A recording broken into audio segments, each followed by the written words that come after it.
ഒരിക്കലുമില്ല. ഞാനൊരു ഉദാഹരണം പറയാം. ഞാൻ സാധാരണയായിട്ട് വലിയ രാഷ്ട്രീയ നേതാക്കന്മാരോട് ഇടപെടുന്ന അതേ രീതിയിൽ തന്നെ ഏറ്റവും താഴത്തെ ലെവലിലുള്ള നമ്മുടെ എറണാകുളത്ത് ചുറ്റും നടക്കുന്ന എല്ലാവരുമായിട്ട് ഒരേ രീതിയിൽ ഇടപെടുന്ന ഒരാളാണ്. എഴുത്തുകാരനാണ്. അതുകൊണ്ടാണത്. പത്രപ്രവർത്തകൻ എന്നുള്ള രീതിയിലേ അല്ല, എഴുത്തുകാരൻ. ബീഹാറിൽ നിന്ന് വന്ന് ഇവിടെ വളരെ കാലമായിട്ട് ജോലി ചെയ്യുന്ന ഒരു ഉന്തുവണ്ടിക്കാരൻ്റെ അടുത്ത് ഞാൻ കഴിഞ്ഞ ലോക്സഭാ ഇലക്ഷൻ ചോദിക്കുകയുണ്ടായി. എനിക്ക് നന്നായിട്ട് ഹിന്ദി പറയാനറിയാം, കുറച്ചൊക്കെ അവിടുത്തെ ഭാഷ എല്ലാം അറിയാവുന്നതാണ്. ഞാൻ ചോദിച്ചു, രാംലാൽ ഭായി ലോക്സഭയ്ക്ക് ഇലക്ഷൻ്റെ ആരായ ജാനുവരി അയക്കാം, വീട്ടിൽ പോകുന്നില്ലേ, ലോക്സഭയുടെ ഇലക്ഷൻ വരുന്നു. അയാൾ ചോദിച്ചു, എന്ത് ഇലക്ഷൻ? ഞാൻ പറഞ്ഞു, ലോക്സഭ നമ്മുടെ. അപ്പോൾ പറഞ്ഞത് ആരെ? ഇല്ല, ഞാൻ പോകണില്ല. എന്താ? അതാ ഇവിടെ പ്രൈം മിനിസ്റ്ററെ എടുക്കുന്നതല്ലേ, പ്രധാനമന്ത്രിയെ. അതാ മാഡവും ലാലു പ്രസാദ്ജിയും കൂടെ ചെയ്യുന്നത്. ഞാനെന്തിനാണ് പോകുന്നത്? ഇതൊരു സാധാരണ. ഞാൻ ഇലക്ഷൻ പോകുന്നില്ലേ എന്ന് ചോദിച്ചു. ഞാൻ കവിനയും ജാത്താക്കുക. അപ്പോൾ പോവും. ഞങ്ങളുടെ പഞ്ചായത്ത് ഇലക്ഷൻ പോകും. ആ പഞ്ചായത്ത് ഇലക്ഷൻ നല്ലവനെ എടുക്കണം എനിക്ക്. അവൻ നല്ലവനായിരുന്നാലേ എൻ്റെ ഫാമിലിയൊക്കെ അവിടെ ഉണ്ട്. ഒരു സാധാരണ ഇന്ത്യക്കാരൻ്റെ സാധാരണക്കാരനെ നമ്മളാരും കാണും. നമ്മളൊക്കെ ഈ മുകളിൽ കൂടെ പറഞ്ഞില്ലേ, രാവിലെയുള്ള തിരുവനന്തപുരത്തു നിന്നും കൊച്ചിയിൽ നിന്നുള്ള പ്ലെയിൻ നിറയെ ആൾക്കാർ പോയിക്കാറുണ്ട്. ഈ പ്ലെയിനിൻ്റെ താഴെ ഒരുപാട് സ്ഥലമുണ്ട്, ട്രെയിനുണ്ട്, വളരെ ഫാസ്റ്റ് അല്ലാത്ത സാധാരണ ട്രെയിനുണ്ട്. ഇവിടെയൊക്കെ പാവപ്പെട്ട ഇവരുടെ അഭിപ്രായമായിട്ടാണ് ഈ ഡൽഹിയിൽ നിന്ന് പറയാൻ പോകുന്നത്. എവിടെയാണ് ലിബറൽ ഡെമോക്രസിയുടെ ഒരൊറ്റ കാര്യം പറയാം. കോൺഗ്രസ്സിന് വളരെ സുധീരൻ വന്നതിന് ശേഷം എനിക്ക് വളരെ സന്തോഷമുണ്ടായി. ഒരു സിസ്റ്റം കൊണ്ടുവരാൻ അദ്ദേഹം തുടങ്ങി. ഏറ്റവും രാഹുൽ ഗാന്ധിയുടെ വളരെ ഓർഡർ അനുസരിച്ച് എന്തായാലും ശരി, താഴത്തെ ലെവലിൽ നിന്നുള്ള ഇലക്ഷൻ മുകളിലിട്ട് വന്നു. എന്തൊക്കെ ചെറിയ ചെറിയ മൈനർ ഡിഫറൻസ് ഉണ്ടായാലും it was A great thing. ഒരു നല്ല ഡെമോക്രാറ്റിക്. പക്ഷേ അത് ഒരു ലെവലിൽ ചെന്നതങ്ങ് നിന്നു. ഇത് കഴിഞ്ഞപ്പോൾ മുകളിലോട്ട് പോയപ്പോൾ അവിടെ ഒന്നുമില്ല. പിന്നെ എല്ലാം പഴയ രീതിയിലുള്ള അഡ്ജസ്റ്റ്മെൻറ്റുകളും അങ്ങോട്ടും ഇങ്ങോട്ടുമുള്ള കാര്യങ്ങളുമാണ്. വ്യക്തിപരമായിട്ടുള്ള എന്തെങ്കിലും ആയിക്കോട്ടെ, അതൊക്കെ എല്ലായിടും ഉണ്ടാകുന്നതാണ്. പക്ഷേ ഈ ഡെമോക്രാറ്റിക് ലൈനപ്പിൽ അവിടെ എത്തിയിട്ടില്ല. ഇപ്പോൾ അമേരിക്കൻ ഡെമോക്രസിയിൽ ഓരോരുത്തരെ ഇടയ്ക്കുമ്പോൾ അവിടുത്തെ പാർട്ടിയുടെ അകത്ത് തന്നെ അവരുടെ ഒരു ഡെമോക്രസി ഉണ്ടാകുക. ആ ഡെമോക്രസിയിൽ നിന്ന് മുമ്പോട്ട് പോകുക. ഇങ്ങനെ പോയി ചെന്നാണ് ഒരാൾ KPCC പ്രസിഡൻ്റ് ആകുക. അത് കഴിഞ്ഞ് അവിടെ നിന്നാണ് മുകളിലേക്ക് പോയി AICCയുടെ പ്രസിഡൻ്റ് ആകുക. ഇതൊരു സിസ്റ്റമാണ്. ആ സിസ്റ്റത്തിൻ്റെ ഒരു തുടക്കവും ഭംഗിയായിട്ട് വന്നപ്പോൾ എനിക്ക് വലിയ സന്തോഷം തോന്നി. അത് ശരിക്കും ഇന്ത്യയുടെ ഒരു കാര്യം ഓർക്കുക, ദേശീയ പാർട്ടികൾ, 3 ദേശീയ പാർട്ടികളും, കോൺഗ്രസും BJPയും മാർക്സിസ്റ്റ് പാർട്ടിയും, ഇവരെ വാസ്തവത്തിൽ ഇന്ത്യയെ ശരിക്കും മുമ്പോട്ട് കൊണ്ടുപോകുന്നുണ്ട്. ഇവരെല്ലാവരും ഓരോരുത്തർക്ക് അവരുടെ ശക്തി കുറഞ്ഞു വരികയാണ്. ബീഹാറിൽ BJP തോറ്റു. CPIMൻ്റെ കാര്യം, ബംഗാളിലെ കാര്യം കണ്ടില്ലേ? കോൺഗ്രസ് എല്ലായിടത്തും ഇത് എന്താ വരുന്നത്? നമ്മുടെ ഡെമോക്രസി, നമ്മൾ ലിബറൽ ഡെമോക്രസി ആയിട്ടാണോ ഇത്? നമ്മുടെ ഡെമോക്രസി ശരിക്ക് മുമ്പോട്ട് കൊണ്ടുപോകണമെങ്കിൽ ഈ 3 ദേശീയ പാർട്ടികളും വളരെ ഗൗരവമായിട്ട് അവരുടെ കാര്യങ്ങളെ തിങ്കിങ് ചെയ്യണം. ഞാൻ പ്രതീക്ഷിച്ചു രാഹുൽ ഗാന്ധി വന്നു കഴിഞ്ഞപ്പോൾ തീർച്ചയായിട്ടും ഇവിടെ ഒരു ആ രീതിയിലുള്ള ഒരു തുടക്കം ഇവിടെ ഉണ്ടായിരുന്നു. പക്ഷേ ഇപ്പോൾ കണ്ടത്, ഇന്നലെ ഡൽഹിയിൽ നിന്ന് വന്നതിന് അനവധി സുഹൃത്തുക്കൾ പലരും ഉണ്ടായിരിക്കും, എല്ലാവരും സുഹൃത്തുക്കളാണ്. അവരോട് വിളിച്ച് അവർ ഓർത്തു, എൻ്റെ വർമ്മാജി എവിടെയെങ്കിലുണ്ട്? അയ്യോ, ഈ പറഞ്ഞ പോലെ പയറും കഞ്ഞിയൊക്കെ ആയിട്ട് വളരെ സുഖമായിട്ട് ആൾക്കാരൊക്കെ കൂടി വർത്തമാനം പറഞ്ഞുകൊണ്ടിരിക്കുക. എന്നിട്ട് അത് പഴയ പോലെ തന്നെ ഇവരെല്ലാവരും കൂടെ അങ്ങോട്ടും ഇങ്ങോട്ടും അഡ്ജസ്റ്റ് ചെയ്യുന്നു. ഇതാ ഓരോരുത്തരും അവിടെ പോയി വന്നൊരു ഇത് കഴിഞ്ഞിട്ട് പറയുന്നത്. ഇത് liberal democracy is there up to a particular level. അതിനുശേഷം ഇവിടെ ഇന്നലെ തന്നെ എൻ്റെ കൂടെ ചാനൽ ചെന്നിട്ട് അദ്ദേഹം പറയട്ടെ, ഞങ്ങളുടെ ഇലക്ഷൻ കമ്മിറ്റി തിരുവനന്തപുരം തീർച്ചപ്പെടുത്തി ഞങ്ങൾ ലിസ്റ്റ് പോലും കണ്ടില്ല എന്ന്. ഇത് ആരെ എടുത്തെന്നുള്ള ലിസ്റ്റ് പോലും കാണാൻ കമ്മിറ്റി പിരിഞ്ഞു എന്ന് ഒന്ന് ആലോചിച്ച് നോക്കൂ. ശ്രീ സുരേഷ് ബാബു, ഞാൻ അങ്ങയിലേക്കുള്ള ചോദ്യത്തിലേക്ക് വരുന്നതിന് മുമ്പ് പ്രേക്ഷകരെ ഒരു കാര്യം അറിയിക്കുകയാണ്. ടൈംസ് നൗ ഇപ്പോൾ ബംഗാളിൻ്റെയും കേരളത്തിൻ്റെയും അവർ നടത്തിയ സർവേയുടെ ഫലങ്ങൾ ഇപ്പോൾ പുറത്തുവിട്ടുകൊണ്ടിരിക്കുകയാണ്. കേരളത്തിൻ്റെ സർവേ ഫലം പീപ്പിൾ TVയും പുറത്ത് വിടും. ടൈംസ് നൗ നടത്തിയ ഈ സർവേയുടെ ഫലം പീപ്പിൾ TV അല്പസമയത്തിനകം പ്രേക്ഷകർക്ക് മുമ്പിൽ എത്തിക്കും. ടൈംസ് നൗ അതിനുള്ള അനുവാദവും നമുക്ക് ഇപ്പോൾ തന്നിട്ടുണ്ട്. അതനുസരിച്ച് നമ്മൾ ആ കാര്യങ്ങൾ ജനങ്ങളുടെ മുമ്പാകെ ഇപ്പോൾ തന്നെ അത് ബ്രേക്ക് ചെയ്യുന്ന അല്പസമയത്തിനകം ആ ബ്രേക്കിംഗ് ന്യൂസിലേക്ക് കേരളത്തിൻ്റെ അവസ്ഥ ഇപ്പോഴെന്താണ്, കേരളത്തിൽ ഇപ്പോൾ ഒരു തെരഞ്ഞെടുപ്പ് നടന്നാൽ ആരാണ് മുമ്പിലെത്തുക, ഏത് മുന്നണിയാണ് അധികാരത്തിലേക്ക് എത്തുക, എത്ര സീറ്റുകൾ അവർ നേടും എന്നുള്ളതിൻ്റെ ടൈംസ് നൗ സർവേയുടെ ഫലം അല്പസമയത്തിനകം പീപ്പിൾ TV പുറത്തുവിടും. ശ്രീ PM സുരേഷ് ബാബു, ഈ സർവേ ഫലവും നമ്മളിപ്പോൾ കാണാൻ നിൽക്കുകയാണ്. ഇതൊക്കെ ഈ ചർച്ചകളൊക്കെ കാണുന്ന ഘട്ടത്തിൽ ജനങ്ങൾ വിലയിരുത്തുന്ന കാര്യങ്ങളാണ്. ഇപ്പോൾ ശ്രീ KL മോഹനവർമ്മ പറഞ്ഞതുപോലെ സാധാരണ ആളുകളൊക്കെ നിങ്ങൾ ഈ പറയുന്ന ലിബറൽ ഡെമോക്രസിയുടെ നിർവചനത്തിലൊന്നും വിശ്വസിച്ചല്ല മുന്നോട്ട് പോകുന്നു. ചില മാറ്റങ്ങൾ ഉണ്ടാകും, സുധീരൻ വന്നപ്പോഴെങ്കിലും എന്ന് കരുതിയവർക്ക് പോലും ഒരു മാറ്റവും ഉണ്ടാകാൻ പോകുന്നില്ല. പഴയതുപോലെ ഡൽഹിയിൽ കേരള ഹൗസിലെ പയറും കഞ്ഞിയും കുടിച്ച് അഡ്ജസ്റ്റ് ചെയ്ത് തിരിച്ചു വരും എന്ന ഒരു വിശ്വാസത്തിലേക്ക് കാര്യങ്ങളെ വീണ്ടും കൊണ്ടുവന്ന് എത്തിക്കുന്നത് എത്ര അഭികാമ്യമാകും കാര്യങ്ങൾ?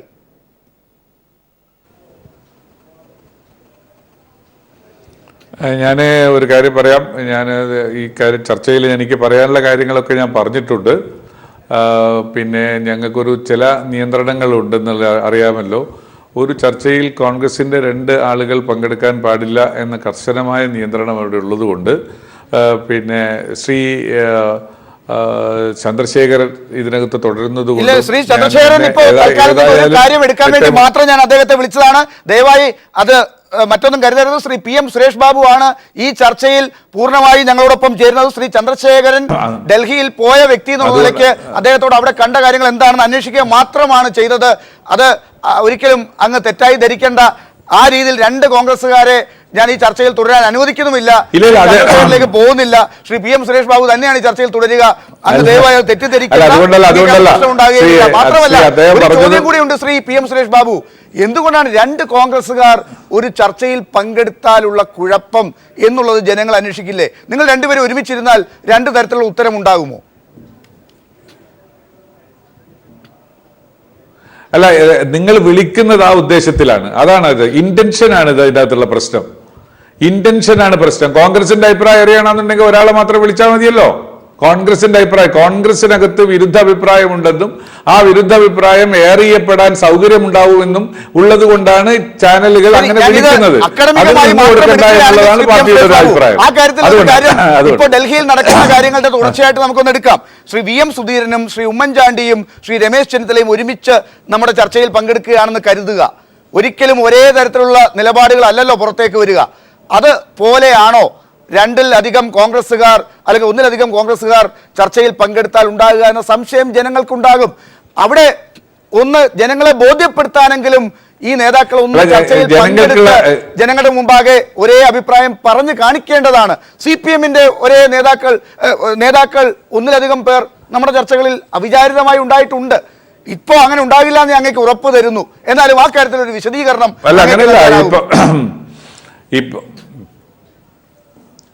അത് തീർച്ചയായിട്ടും. കാരണം എന്താ വെച്ചാൽ ഇപ്പൊ ചന്ദ്രശേഖരനും ഞാനും പറഞ്ഞത് ഒരേ അഭിപ്രായമാണ്. ഒരു തരത്തിലുള്ള അഭിപ്രായ വ്യത്യാസമില്ല. പക്ഷെ സാങ്കേതികമായി അത്തരമൊരു രണ്ട് നേതാക്കന്മാർ പോകേണ്ടതില്ല. കുറച്ചു കാലം മുമ്പുള്ള ചരിത്രം നിങ്ങൾക്ക് എല്ലാവർക്കും അറിയാമല്ലോ.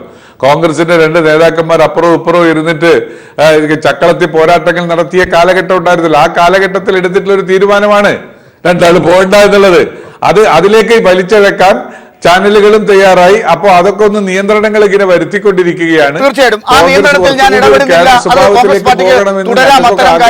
എന്നാൽ ഈ ചർച്ചയിൽ ശ്രീ PM സുരേഷ് ബാബു തന്നെ തുടരും. ഞാനിതാ ഇപ്പോൾ നേരത്തെ പറഞ്ഞ ആ കാര്യത്തിലേക്ക് വരികയാണ്. പീപ്പിൾ TV ടൈംസ് നൗവിന്റെ കേരളത്തെക്കുറിച്ച് നടന്ന പഠനത്തിന്റെ വെളിച്ചത്തിലുള്ള സർവേ ഫലം പുറത്തുവിടുകയാണ്.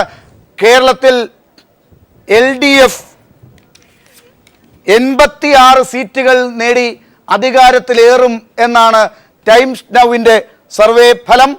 53 സീറ്റുകൾ നേടി UDF പ്രതിപക്ഷത്തേക്ക് പോകും, ഭരണത്തിൽ നിന്ന് പുറത്താകും എന്നാണ് സർവേ ഫലം കണ്ടെത്തിയിരിക്കുന്നത്. 1 സീറ്റ് BJP നേടും എന്നും ടൈംസ് നൗവിൻ്റെ സർവേ ഫലം പറയുന്നു. LDF 86, UDF 53, BJP 1. ഇതാണ് ടൈംസ് നൗ സർവേ ഫലം. ഡോക്ടർ സമ്പത്ത്, BJP ബംഗാളിൽ ഇടതുപക്ഷം മുന്നോട്ട് വരും, നേരത്തെ ഉണ്ടായിരുന്ന അവസ്ഥയിൽ നിന്ന് ഒരുപാട് മുന്നേറ്റത്തേക്ക് എത്തും എന്നാണ് ടൈംസ് നൗവിൻ്റെ സർവേ ഫലം കാണിക്കുന്നത്.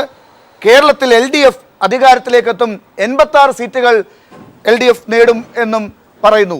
ഈ ഘട്ടത്തിൽ ഇപ്പോഴുള്ള കേരളത്തിൻ്റെ സ്ഥിതിഗതികൾ വെച്ച് ഈ കണക്കിനോട് നിങ്ങൾ യോജിക്കുന്നുണ്ടോ ഡോക്ടർ സമ്പത്ത്?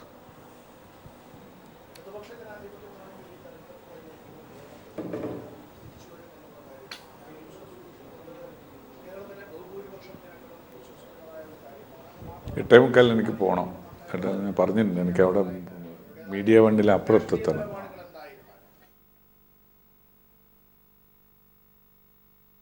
പോരാ എന്നുള്ള അഭിപ്രായക്കാരനാണ് ഞാൻ. ഇതിനും അപ്പുറം നിയമസഭാ സാമാജികരെ ഇടതുപക്ഷ ജനാധിപത്യ മുന്നണിക്ക് വരുന്ന തെരഞ്ഞെടുപ്പിൽ നേടാൻ കഴിയേണ്ടതാണ്.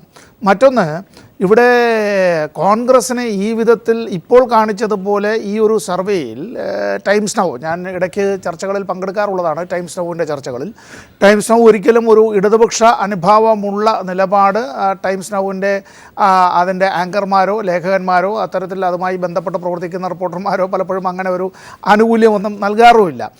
ഇവിടെ ഈ 53 എന്ന UDF ഇത്തരത്തിൽ അങ്ങനെ ഒരു സർവേയിൽ വരുന്നുവെങ്കിൽ അതിൻ്റെ അർത്ഥം കേരളത്തിൽ BJPയുടെ വോട്ട് നിരവധി മണ്ഡലങ്ങളിൽ അവർ കോൺഗ്രസിന് അനുകൂലമായി മറിക്കാൻ തീരുമാനിച്ചിരിക്കുന്നു എന്ന് തന്നെയാണ്. എന്ന് മാത്രമല്ല, BJPക്ക് എവിടെയെങ്കിലും ഒരു സീറ്റിൽ ജയിക്കാൻ കഴിയണമെങ്കിൽ നിശ്ചയമായും ഈ കഴിഞ്ഞ തദ്ദേശ സ്വയംഭരണ സ്ഥാപനങ്ങളിലേക്ക് നടന്ന തെരഞ്ഞെടുപ്പുകളിൽ ചിലയിടങ്ങളിലെങ്കിലും കോൺഗ്രസിൻ്റെ ഔദ്യോഗിക നേതൃത്വത്തിൻ്റെ അറിവും സമ്മതവും അംഗീകാരവും ആശീർവാദവും പിന്തുണയോടും കൂടി അങ്ങനെ വോട്ട് മറിച്ച് BJPക്ക് ചെയ്തതുപോലെ ചെയ്താൽ മാത്രമേ കേരളത്തിൽ BJPക്ക് ഇത്തരത്തിൽ എവിടെങ്കിലും അത്തരത്തിൽ ഒരു MLA ജയിച്ചു വരാനായി കഴിയുള്ളൂ. ഇതാണ് ഇന്നത്തെ കേരളത്തിലെ നിലവിലുള്ള സാഹചര്യം.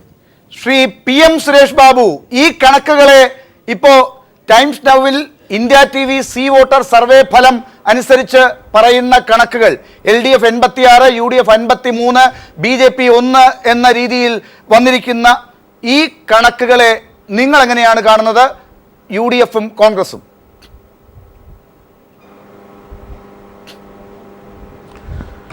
അല്ല, ഞങ്ങൾക്ക് ഈ സർവേയുടെ കണക്ക് എങ്ങനെയാണ് വരുന്നത് എന്നുള്ളതിനെ കുറിച്ച് എനിക്കറിയില്ല. ഞാനതിനെ ഒരു സർവേയിലെയും അടിസ്ഥാന പ്രശ്നങ്ങളായി ബന്ധപ്പെടുത്തി ഞാനതിനെ അംഗീകരിക്കുന്ന ഒരാളുമല്ല.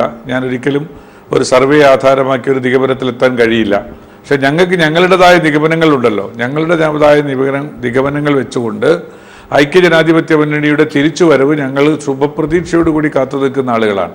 യാതൊരു തരത്തിലുള്ള വേവലാതിയും ഞങ്ങൾക്ക് അക്കാര്യത്തിലില്ല. ഞങ്ങൾ ജയിക്കും.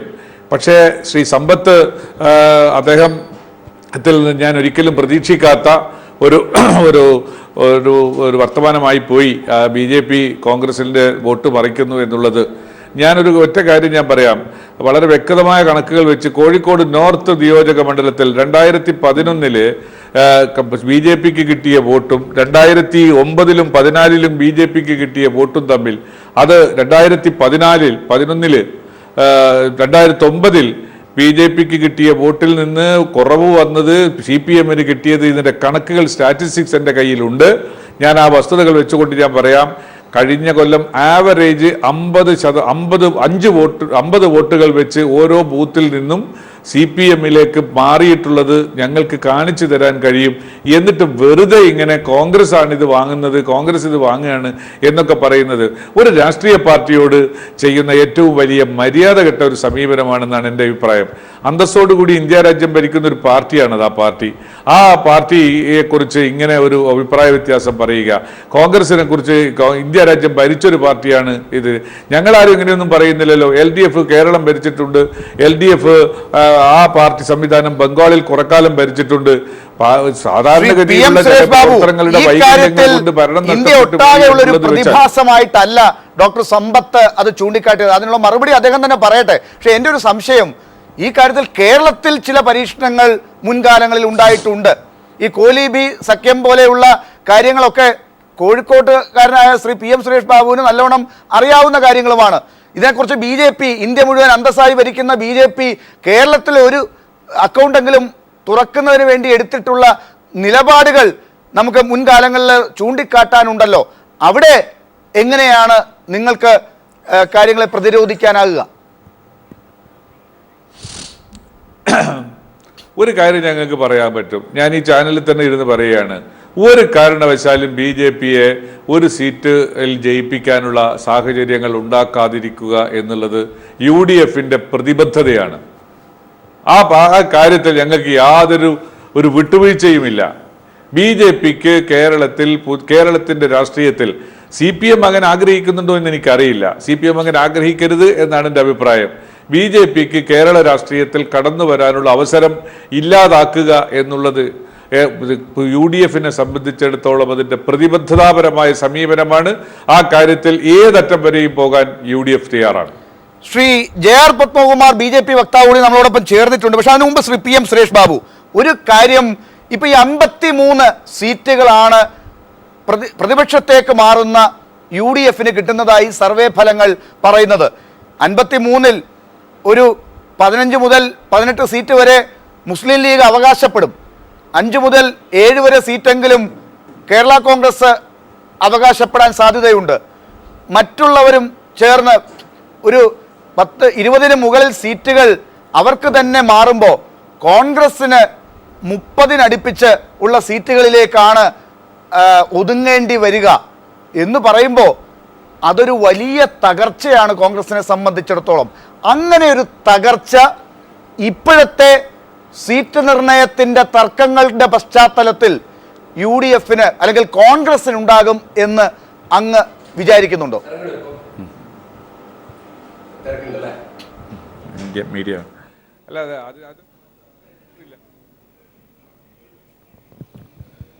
ശ്രീ PM സുരേഷ് ബാബു,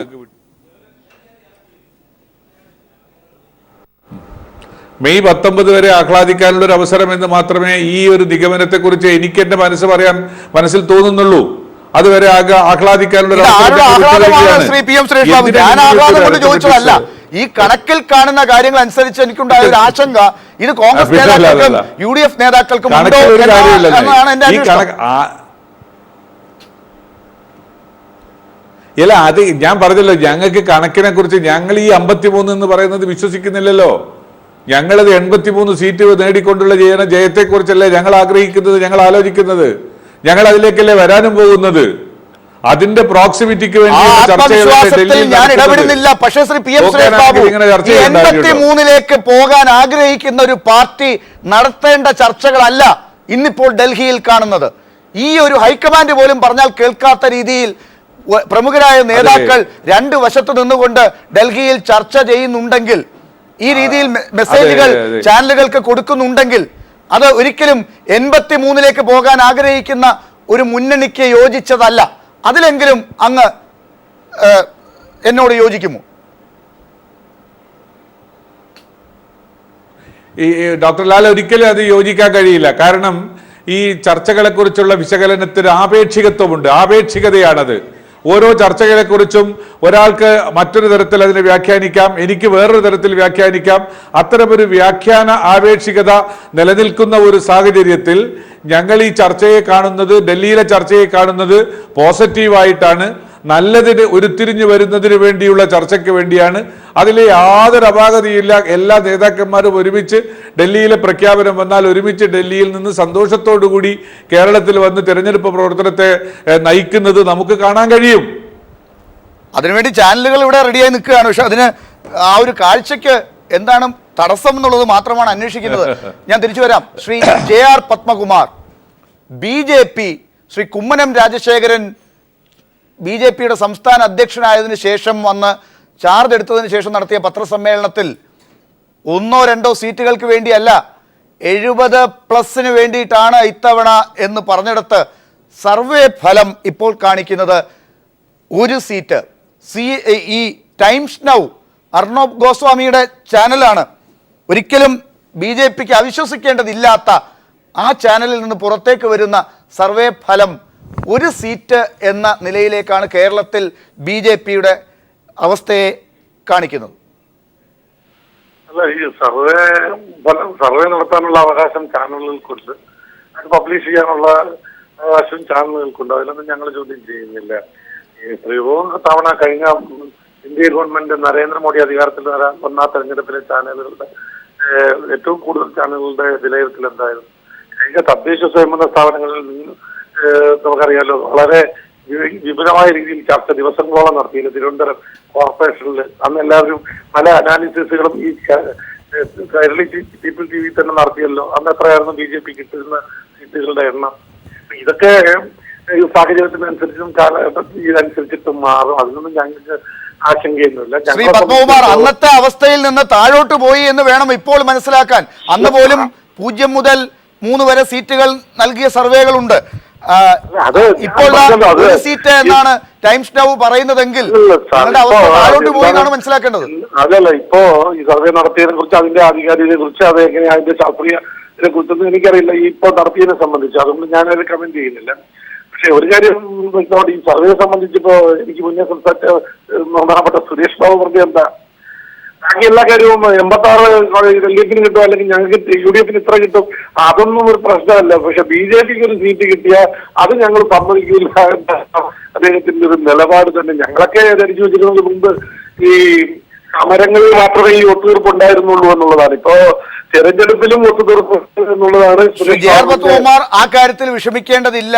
അതിനെക്കുറിച്ച് PM സുരേഷ് ബാബുവിന്റെ അഭിപ്രായമല്ല മറ്റു കോൺഗ്രസുകാർക്ക് എന്നാണ് ഡോക്ടർ സമ്പത്ത് നേരത്തെ നിരീക്ഷിച്ചത്. നിങ്ങൾക്ക് ആശയ്ക്ക് കോൺഗ്രസുമായുള്ള നിങ്ങളുടെ നീക്കുപോക്കുകൾക്ക് ഫലം കാണും, അങ്ങനെ ഒരു സീറ്റ് നിങ്ങൾക്ക് കിട്ടും എന്നാണ് ഡോക്ടർ സമ്പത്ത് കണ്ടത്. സമ്പത്ത്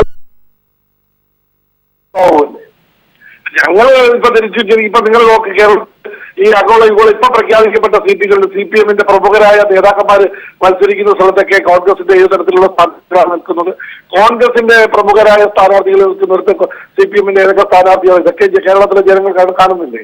അപ്പൊ ഈ ഒത്തുതീർപ്പ് രാഷ്ട്രീയം BJP-യുടെ വളർച്ചയുടെ ആശങ്കത്തുകൊണ്ട് BJP-യെ പരാജയപ്പെടുത്തുന്നതിന് വേണ്ടിയിട്ട് അവർ ഈ കാര്യങ്ങളൊക്കെ ചെയ്യും. അതാണല്ലോ ഇപ്പൊ സുരേഷ് ബാബുവിന്റെ വായിൽ നിന്ന് ഇപ്പൊ കേൾക്കാൻ കഴിഞ്ഞത്. ശ്രീ പത്മകുമാർ, ഈ ഒരു സീറ്റ് ടൈംസ് നൗ പ്രവചിക്കുന്നുണ്ടെങ്കിൽ അത് ഏറ്റവും ഉറപ്പുള്ള നിങ്ങളുടെ ഒരു സീറ്റിനെ കുറിച്ചായിരിക്കും അവർ പറയുക. അത് ഏത് സീറ്റിനെ കുറിച്ചായിരിക്കും? ഞങ്ങൾ ഒരു സീറ്റിനെ കുറിച്ച് ടൈംസ് നൗ പറയുന്നത്, ഞങ്ങൾ മറുപടി പറയുന്നത് ഞങ്ങൾ 71 കൂടുതൽ സീറ്റ് നേടണം എന്നുള്ള നിലയിലാണ് വർക്ക് ചെയ്യുന്നത്. അത് കേരളത്തിലെ ഇന്ന് വളരുന്ന ഒരു രാഷ്ട്രീയ പ്രസ്ഥാനം ഭാരതീയ ജനതാ പാർട്ടിയാണ്. ഇന്ന് അതിനോട് ചേർന്ന് നിൽക്കാൻ ധാരാളം ചെറിയ ചെറിയ പാർട്ടികളും സംഘടനകളും വന്നിട്ടുണ്ട്. പാർശ്വവൽക്കരിക്കപ്പെട്ട വലിയൊരു സമൂഹം കേരളത്തിലുണ്ട്. അവരിന്ന് BJP-യോടൊപ്പം നിൽക്കാൻ വന്നിട്ടുണ്ട്. ഞാൻ ഉൾപ്പെടെയുള്ള ആളുകൾ BJP-യുടെ നിർദ്ദേശത്തെ അവര് തള്ളിക്കളയുന്നില്ല.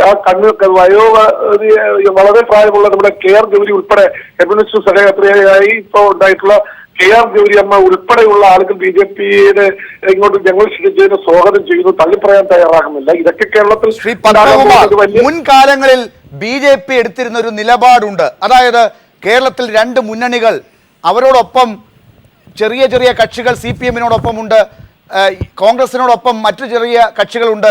ഇവരൊക്കെ അധികാരത്തിന് വേണ്ടി ഇങ്ങനെ പാർട്ടികളായി മുന്നണികളായി ഇങ്ങനെ നിൽക്കുന്നു. അതിൽ നിന്നൊരു മാറ്റത്തിന് വേണ്ടിയിട്ടാണ് BJP ശ്രമിക്കുന്നത്. ഈ ചെറിയ പാർട്ടികളിൽ നിന്ന് സീറ്റിന്റെ പേരിൽ പൊഴിഞ്ഞു വീഴുന്ന ആളുകളെ ചേർത്തുണ്ടാക്കിയ ഒരു മുന്നണിയാണ് ഇപ്പോൾ നിങ്ങൾക്ക് ചൂണ്ടിക്കാട്ടാനുള്ളത്. നിങ്ങളുടെ പഴയ ആദർശമൊക്കെ പോയോ? അല്ലല്ല, ഈ നിൽക്കുന്ന ഈ വലിയ താങ്കൾ പറയുന്ന ഈ വലിയ മുന്നണികളില് ഇങ്ങനെ സീറ്റിന്റെ തർക്കത്തിൽ പിരിഞ്ഞു പോകാത്ത ആദർശത്തിന്റെ പേരിൽ നിൽക്കുന്ന ഏത് പാർട്ടിയാണുള്ളത്? അതൊന്ന് ആദ്യം വിശദീകരിക്കണം. ഓരോ മുന്നണി എടുക്കണം, LDF എടുക്കണം. ആദർശത്തിന്റെ പേരിൽ CPM-മാറ്റി ചേർന്ന് നിൽക്കുന്ന ഏത് ആരാതിലുള്ളത്? ശരി, ആ കാര്യങ്ങൾ അവർ പണ്ട് മുതലേ ആ രീതിയിൽ മുന്നണി രാഷ്ട്രീയത്തിൽ 80-കൾക്ക് ശേഷം കൃത്യമായും ഈ രീതിയിലുള്ള മുന്നണി സംവിധാനവുമായി പോകുന്നവരാണ്. പക്ഷെ BJP അങ്ങനെയല്ലല്ലോ പറഞ്ഞത്.